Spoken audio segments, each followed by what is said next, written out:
Friends வணக்கம்.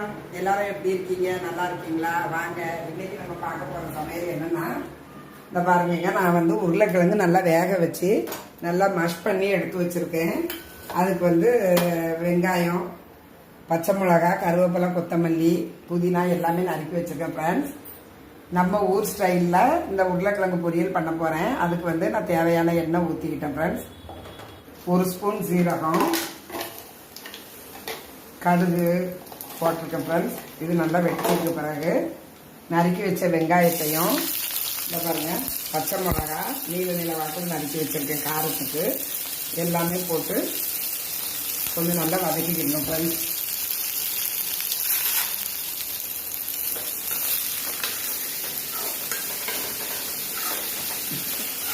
இதுக்கு தேவையான உப்பு நான் சேர்த்துக்கிறேன்.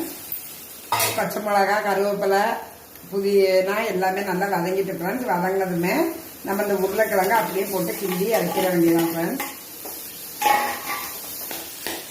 எண்ணெய் நம்ம கொஞ்சம் கூடுதலாக ஊற்றிக்கிறதுனால இதுக்கு தண்ணி தேவைப்படாது.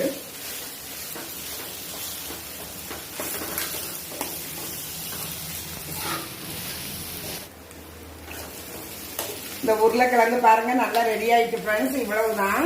கடைசியா கொஞ்சம் பெப்பர் தூள் சேர்த்துக்கிடுவோம். இறக்கும் போது கொஞ்சம் பெப்பர், ஒரு 1/2 ஸ்பூன், அவ்வளோதான் ஃப்ரெண்ட்ஸ். நல்லா வாசமாக இருக்கும். சூப்பரான டேஸ்டியான உருளைக்கிழங்கு பொரியல் நான் ரெடி பண்ணியிருக்கேன். இதே மாதிரி நீங்களும் ட்ரை பண்ணுங்க ஃப்ரெண்ட்ஸ்.